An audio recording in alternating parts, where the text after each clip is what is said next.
इसका जिम्मेवार कौन है?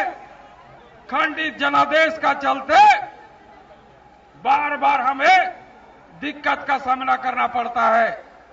इसलिए आने वाला समय आपके परिवार के सुरक्षित के लिए, झारखंड की भविष्य के लिए, इस राज्य की समृद्धि के लिए आप जो है पूरी भारतीय जनता पार्टी एलायंस आजसू को मतदान देके भारी मत से विजय बनाए।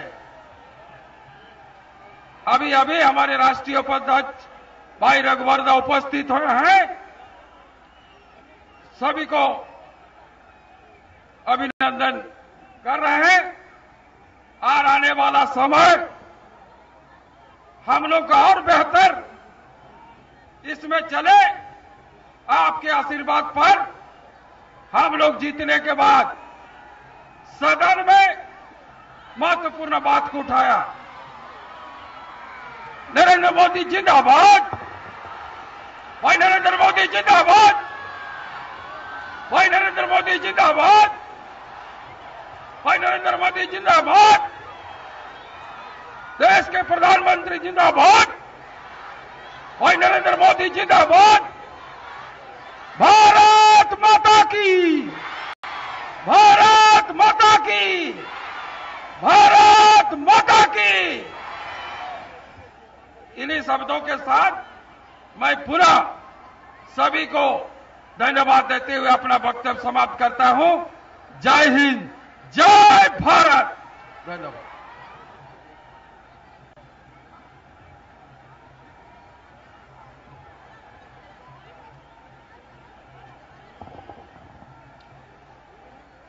बहनों और भाइयों, जिनका आपको इंतजार था मंच पर आ गए।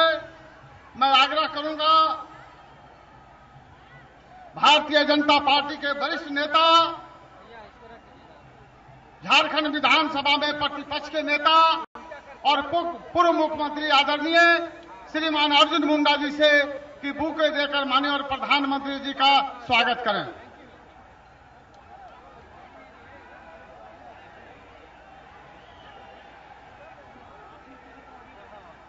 अब मैं आग्रह करूंगा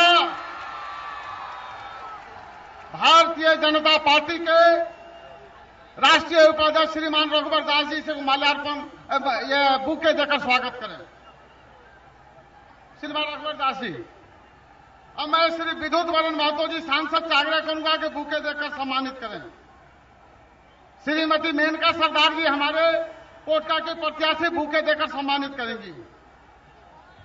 जमशेदपुर पश्चिम के प्रत्याशी श्रीमान सरजू राय जी बुके देकर सम्मानित करेंगे।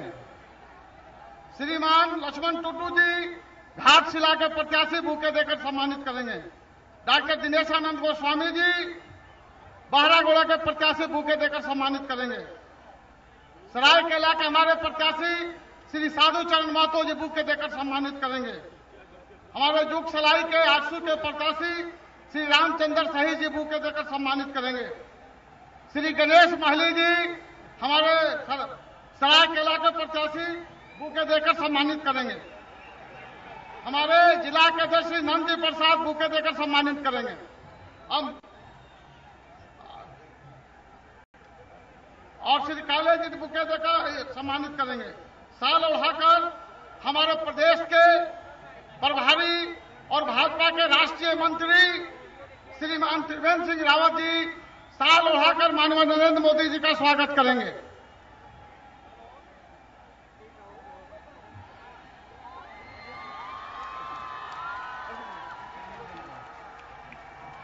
अब मैं आग्रह करूंगा जमशेदपुर पश्चिम के प्रत्याशी श्रीमान सरजू राय जी साल उठाकर सम्मानित करेंगे।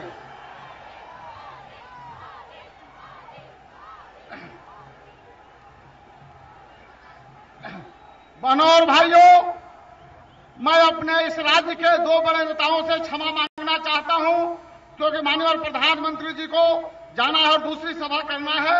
माननीय अर्जुन मुंडा जी से और माननीय रघुवर दास जी से क्षमा मांग रहे हैं।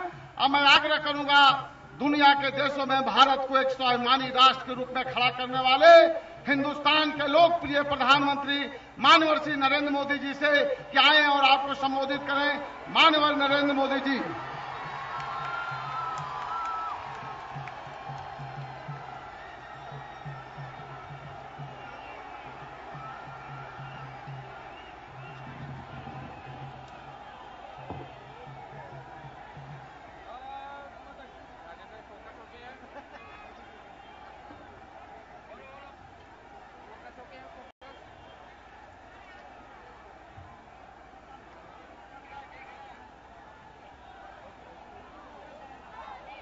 भारतीय जनता पार्टी के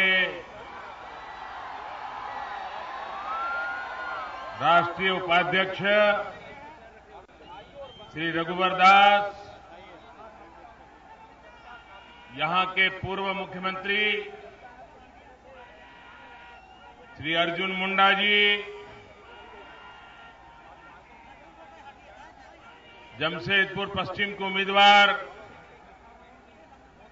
मेरे मित्र भाई सरयू राय, हमारे जमशेदपुर के सांसद श्रीमान विद्युत वरण महतो जी, बहरागोड़ा से उम्मीदवार दिनेशानंद गोस्वामी, प्रदेश के उपाध्यक्ष राकेश प्रसाद, जमशेदपुर महानगर के अध्यक्ष नंजी प्रसाद, श्री दिनेश साव, पोटका से हमारी उम्मीदवार बहन मेनका सरदार, घाटशिला से उम्मीदवार लक्ष्मण जी, हमारे साथी दल आजसू के प्रत्याशी रामचंद्र सहीश, ईचागढ़ के प्रत्याशी साधु चरण महतो जी, सरायकेला के प्रत्याशी गणेश महाली जी,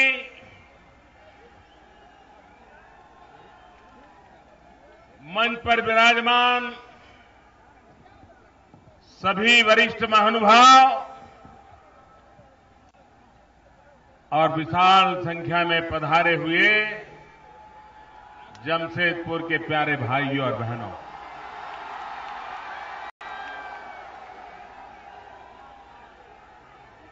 मुझे आज आपसे कुछ मांगना नहीं है, कुछ भी नहीं मांगना है, लेकिन मैं आज आपसे शिकायत करना चाहता हूं। बुरा नहीं मानोगे ना? शिकायत करूं? नहीं, ढीला बोल रहे हो। शिकायत सुनने की तैयारी नहीं है आपकी। बताऊं? अपना समझ करके सुनोगे ना?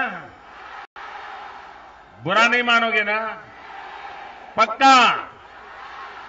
देखिए, मैं लोकसभा के चुनाव में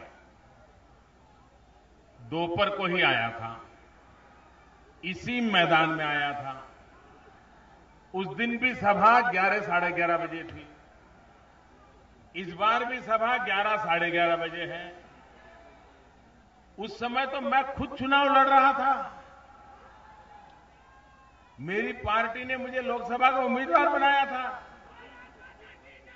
सरकार मुझे बनानी थी, तो भी उस दिन सभा में ये आधा मैदान खाली था।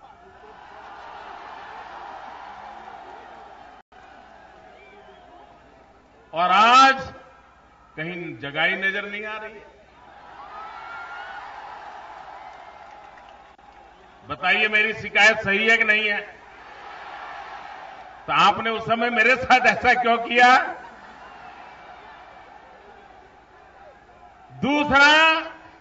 दूसरा मुझे आपको धन्यवाद करना है।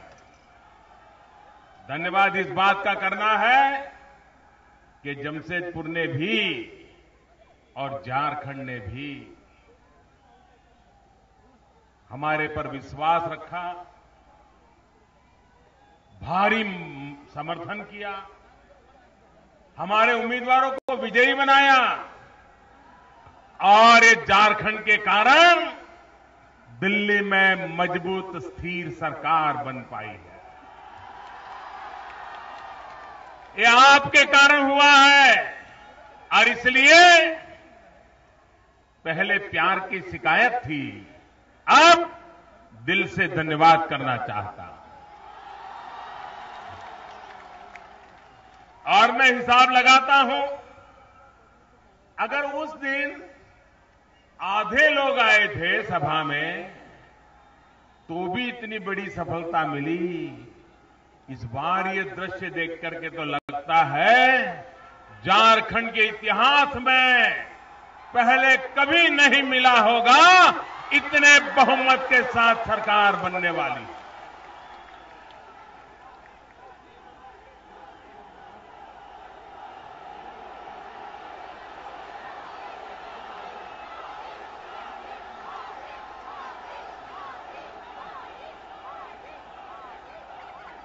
मैं आपके प्यार के लिए मैं आपका बहुत बहुत आभारी हूं।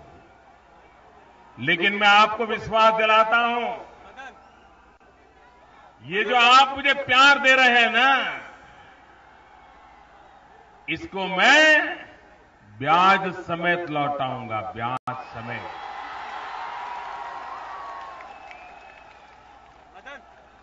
और विकास करके लौटाऊंगा। जमशेदपुर की आन बान शान बदल के रख दूंगा भाई।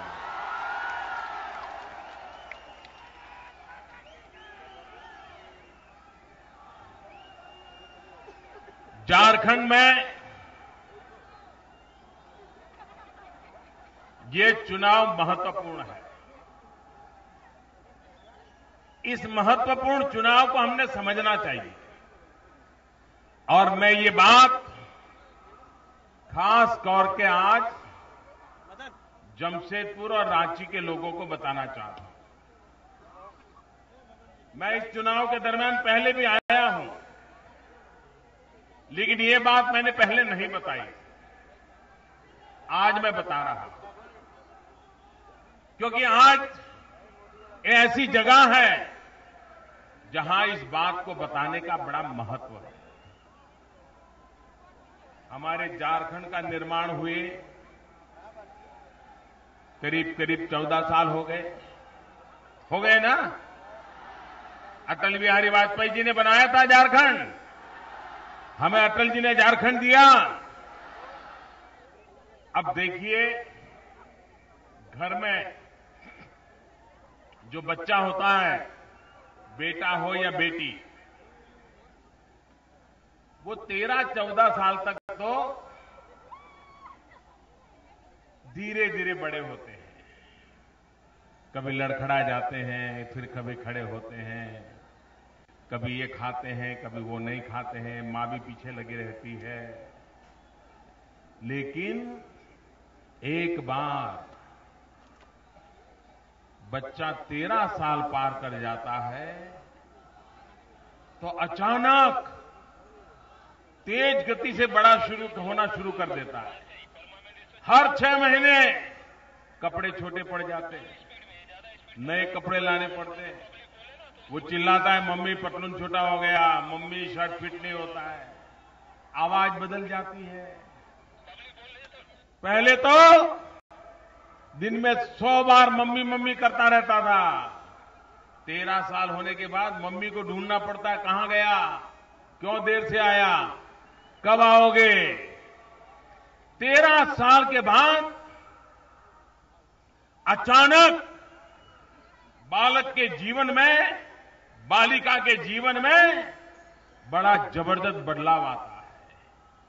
और 18 साल तक ये समय बड़ा महत्वपूर्ण बदलाव का होता है। जो मां बाप 13 से 18 साल की उम्र में अपने बेटे बेटी का ख्याल रखते हैं, हर चीज का ध्यान रखते हैं, उसके दोस्त कौन है, आता कहां है, जाता कहां है, पढ़ता क्या है, फोन किसका आता है, किससे बात करता है, समय पे खाना खाता है कि नहीं, कुछ व्यायाम करने की आदत लगी है कि नहीं लगी, सुबह जल्दी उठता है कि नहीं उठता है, बड़ों को नमन करता है। सब चीजें मां बाप जो समझदार होते हैं वो 13 से 18 की उम्र में अपने बेटे बेटी का बहुत ख्याल रखते हैं।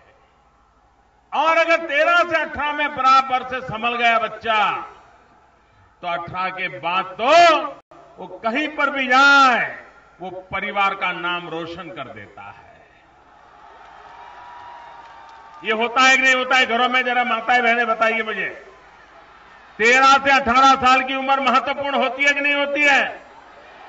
होती है कि नहीं होती है? और अगर कोई मां बाप 13 से 18 साल की उम्र में बच्चे की तरफ ध्यान न दे, गलत दोस्त मिल जाए, गलत आदत लग जाए, वो परिवार तबाह हो जाता है कि नहीं हो जाता है? हो जाता है कि नहीं हो जाता है? जैसे आपके बेटे की जिंदगी में होता है, आपकी बेटी की जिंदगी में होता है, वैसे ही राज्य की जिंदगी में भी होता है। ये झारखंड की महत्वपूर्ण उम्र है। झारखंड 13 से 18 के बीच गुजर रहा है। अगर ये 13 से 18 के 5 साल झारखंड को बराबर संभाल लिया, सही हाथों में झारखंड दे दिया, तो झारखंड को कभी 100 साल तक देखना नहीं पड़ेगा। ये बात मैं आपको समझाने आया। और इसलिए मेरे भाइयों बहनों, इस चुनाव को अब तक के चुनावों की तरह मत लीजिए। इस चुनाव को पहले के चुनाव कैसे थे, तब क्या हुआ क्या नहीं हुआ, इसके भरोसे पर मत तोलिए। ये झारखंड की 13 से 18 वाली उम्र का चुनाव है और तब झारखंड का भविष्य इन्हीं 5 सालों में पक्का बनने वाला है। ये चुनाव झारखंड का 5 साल की सरकार चुनेंगे, लेकिन ये चुनाव झारखंड का 100 साल का भविष्य चुनने वाले हैं। 100 साल का भविष्य। और इसलिए मेरे भाइयों बहनों, मैं आज आपसे विशेष आग्रह करने आया हूं, आप इस चुनाव को सामान्य मत मानिए। ये चुनाव झारखंड की मजबूत नींव कैसी हो, झारखंड किस दिशा में आगे बढ़े, उसका फैसला करने के लिए चुनाव है। आप मुझे बताइए, दिल्ली में मैं चाहूं कि झारखंड में ये होना चाहिए, झारखंड में वो होना चाहिए, हम झारखंड को पैसे देंगे, हम झारखंड को ये मदद करेंगे, लेकिन यहां अगर लेने वाली सरकार ही नहीं होगी तो क्या होगा? यहां ऐसी सरकार बैठी होगी जो सोई पड़ी होगी, वो अपने कारोबार में से ऊपर नहीं उठती होगी, तो क्या होगा? कुछ होगा क्या? अगर दिल्ली से रुपये के ढेर भेज दें, लेकिन यहां पर आपको बाल्टी में छेद हो और कितना ही पानी नलके में से आता हो, बाल्टी कभी भरेगी क्या? भरेगी क्या? अगर सरकार में ही छेद होगा और दिल्ली से रुपया आएंगे तो काम आएंगे क्या? चले जाएंगे। और इसलिए झारखंड को ऐसी सरकार चाहिए जो दिल्ली की मदद का पूरा पूरा उपयोग करे, यहां के लोगों की भलाई के लिए करे, यहां के लोगों की जिंदगी बदलने के लिए करे। ऐसा यहां झारखंड में शासन बनाना समय की मांग है। भाइयों बहनों, हमारी सरकार ने कोयले के संबंध में एक कानून बनाया। आप जानते हैं इसका झारखंड को कितना लाभ होने वाला है? पिछले 50 साल से दिल्ली में बैठी हुई सरकारों ने राज्यों की इस आवश्यकता को कभी समझा नहीं। हमने, मुझे बताइए, ये जमशेदपुर के अंदर अगर कोयला न हो, आयरन ओर नहीं हो, तो जमशेदपुर की जिंदगी चलेगी क्या? यहां के लोगों की रोजी रोटी चलेगी क्या? यहां के कारखाने बंद होकर के लोग बेरोजगार हो जाएंगे कि नहीं हो जाएंगे? इसके लिए दिल्ली सरकार ने सही नीतियां बनानी चाहिए कि नहीं बनानी चाहिए? ये काम मैं कर रहा हूं भाइयों बहनों, मैं ये काम कर रहा हूं जो जमशेदपुर में फिर से एक बार जान भर देगा। हमने जो कोयले की नीति बनाई है, उसके कारण अब चोर लुटेरों के उसमें जगह नहीं है। ये लूटने वालों ने बहुत लूट लिया, अब कोयला लूटने नहीं दिया जाएगा। इतना ही नहीं, हमने जो नीति बनाई है, उन नीतियों के कारण भविष्य में कुछ ही वर्षों में कोयले में से झारखंड के राज्य को 20,000 करोड़ रुपए से ज्यादा पैसे मिलने वाले, 20,000 करोड़ से ज्यादा। क्या फिर झारखंड को आगे बढ़ने के लिए किसी को और देखना पड़ेगा क्या? अकेला कोयला झारखंड में तो उजाला लाएगा, हिंदुस्तान में भी उजाला ला सकता है, इतनी ताकत झारखंड में है भाई। लेकिन सरकारों ने प्राकृतिक संसाधनों का सही उपयोग नहीं किया और उसका नतीजा यह आया कि प्राकृतिक संपदाओं की लूट चली, झारखंड गरीब होता गया, झारखंड का नौजवान रोजी रोटी कमाने के लिए झारखंड छोड़ करके अन्य राज्यों में भटकने लग गया। झारखंड में ताकत इतनी है मेरे भाइयों बहनों, ये हमारा जमशेदपुर एक प्रकार का लघु भारत है, लघु भारत। हिंदुस्तान के हर कोने के व्यक्ति यहां पर है। आप कोई भी राज्य का नाम बता दो, दो चार परिवार तो यहां होंगे होंगे होंगे। आज झारखंड इतना पीछे रह गया है, तो भी पूरे हिंदुस्तान को यहां आने का मन कर गया। अगर झारखंड आगे बढ़ जाए तो पूरे हिंदुस्तान के लिए सिरमौर बन जाएगा कि नहीं बन जाएगा? सारा हिंदुस्तान का नौजवान झारखंड आने के लिए लालायित हो जाएगा, इतनी ताकत झारखंड में पड़ी है। भाइयों बहनों, रोजगार के लिए पूरी संभावनाओं वाला ये राज्य है। नौजवानों को रोजगार देने की ताकत हिंदुस्तान के किसी भी राज्य से सबसे ज्यादा ताकत किसी में है तो वो झारखंड राज्य में है। भाइयों बहनों, ये मुझे समझता भी है, मुझे दिखता भी है। आप मुझे ऐसी सरकार बना के दे दीजिए, पूर्ण बहुमत वाली भाजपा की सरकार बना के दे दीजिए, मैं आपको आपके सपनों का झारखंड बना के दे दूंगा भाई। और मैं आपको विश्वास दिलाता हूं, 5 साल के भीतर भीतर बदलाव आ सकता है भाइयों। ये भ्रम है लोगों का कि नहीं हो सकता। भाइयों बहनों,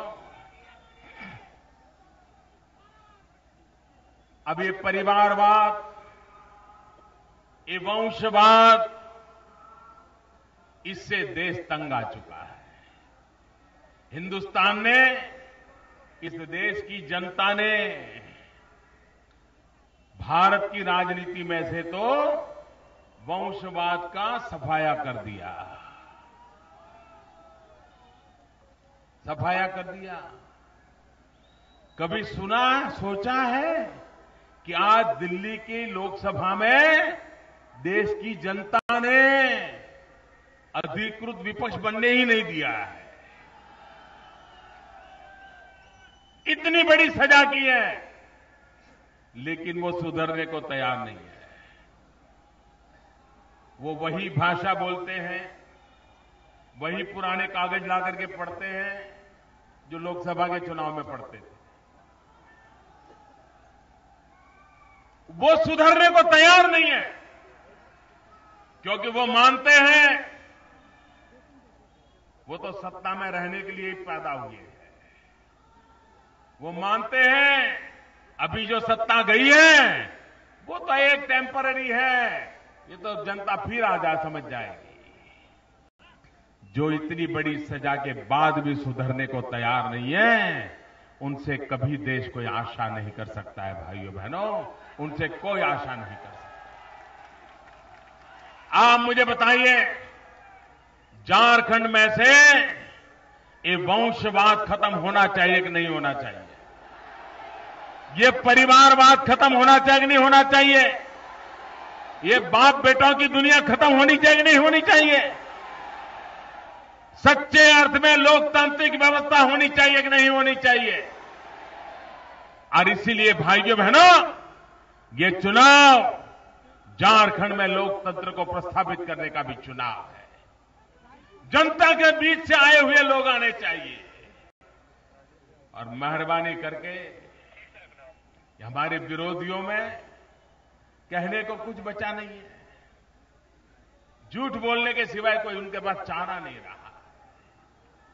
मुझे विश्वास है देश की जनता ने पहले भी उनके झूठ को नहीं माना है, झारखंड की जनता आगे भी उनके झूठ को मानने वाली नहीं है। मेरे भाइयों बहनों, मुझे बताइए, आज पूरी दुनिया में हिंदुस्तान का डंका बज रहा है कि नहीं बज रहा है? ऐसे नहीं, पूरी ताकत से बताओ। चारों तरफ भारत का जय जयकार हो रहा है कि नहीं हो रहा है? अमेरिका में भी भारत माता की जय हो रहा है कि नहीं हो रहा है? जापान में हो रहा है कि नहीं हो रहा है? ऑस्ट्रेलिया में हो रहा है कि नहीं हो रहा है? अरे 2 दिन पहले नेपाल में भी गूंज उठी कि नहीं उठी? आप देखते हैं ना, ये क्या कारण है भाई?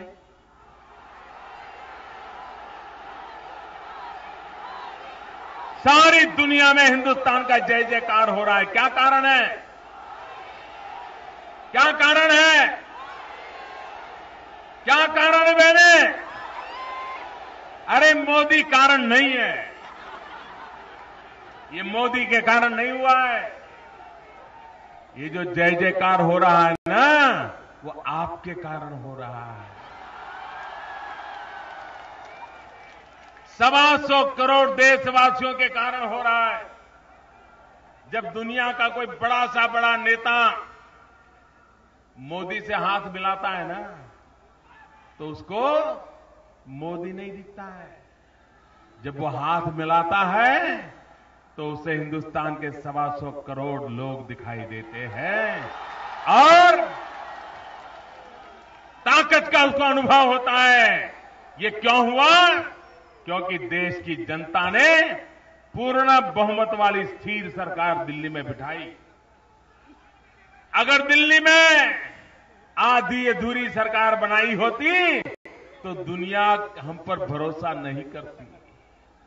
आज दुनिया इसलिए भरोसा करती है क्योंकि हिंदुस्तान के 125 करोड़ देशवासियों ने 30 साल के बाद पूर्ण बहुमत वाली सरकार बनाई है। उसी के कारण आज दुनिया में हिंदुस्तान का डंका बज रहा है।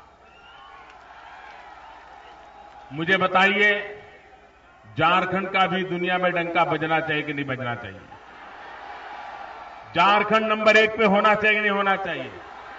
झारखंड का जय जयकार होना चाहिए कि नहीं होना चाहिए? चारों तरफ झारखंड झारखंड झारखंड होना चाहिए कि नहीं होना चाहिए? ये करना है तो आपको एक काम करना पड़ेगा। पूर्ण बहुमत वाली भाजपा की सरकार बनानी होगी। बनाओगे? बनाओगे? आप देखिए, पूर्ण बहुमत वाली भाजपा की सरकार बनाओगे तो ये झारखंड का जय जयकार पूरे हिंदुस्तान में शुरू हो जाएगा। भाइयों बहनों, हमें विकास की नई ऊंचाइयों को पार करने के लिए, देश को आगे बढ़ाने के लिए आपका मुझे साथ और सहयोग चाहिए। झारखंड में पूर्ण बहुमत के साथ भारतीय जनता पार्टी की सरकार बनाएंगे। सभी उम्मीदवारों से मेरा आग्रह है कि मेरे बगल में आ जाएं, उम्मीदवार सारे आ जाएं। मेरे साथ पूरी ताकत से बोलिए, भारत माता की। दोनों मुट्ठी बंद करके पूरी ताकत से बोलिए, भारत माता की, भारत माता की, भारत माता की।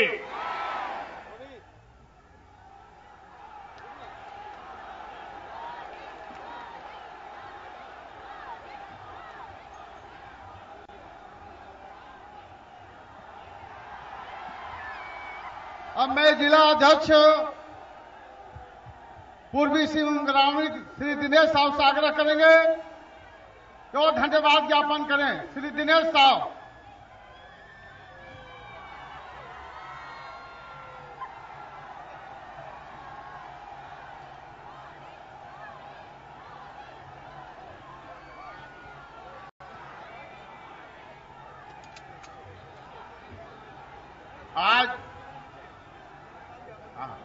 आज जमशेदपुर विशाल जनसभा को संबोधित करने आए देश के प्रधानमंत्री माननीय नरेंद्र मोदी के साथ साथ तमाम जनता जो सुनने को आए हुए हैं, सभी को धन्यवाद करते हैं। विशेष रूप से शादी ब्याह के मौसम में भी टेंट और मजदूरों को धन्यवाद मैं देता हूं। बहुत धन्यवाद।